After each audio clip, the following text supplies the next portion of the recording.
At sa pagpapatuloy pa rin ng investigasyon ng NBI sa 10 billion pork barrel scam, sinabi ni Justice Secretary Laila De Lima na hawak na ngayon ng NBI ang mga bagong ebidensya na makakatulong ng malaki pang upang malutas ang naturang usapin. Samantala, kinumpirma din ng kalihim na pumayag na si Ben Hurloy, ang whistleblower sa scam na sumailalim sa protection program. Narito naman ang ulat ni Joseph Parafina.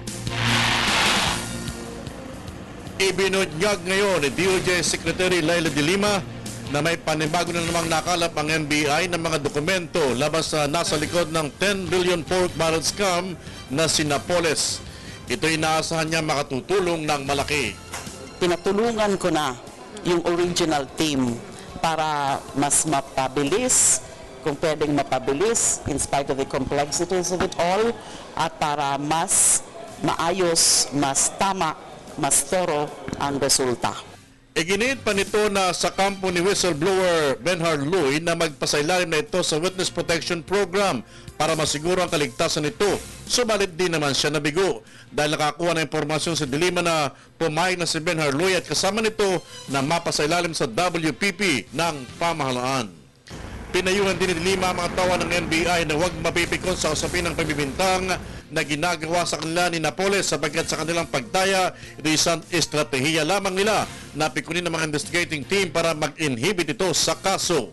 Hindi namin papatulan yung ganyang mga moves or strategy.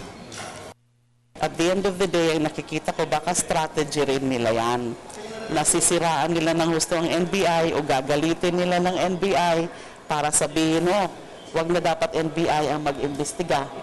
Sa rally naman ng PLM, Partido Lakas ng Masa sa labas ng DOJ, hiniling ng grupo na iparesto ng DOJ si Janet Lim Napoles para di na makalabas ng bansa at di na makatakbo sa hinaharap nitong mga malalaking reklamo.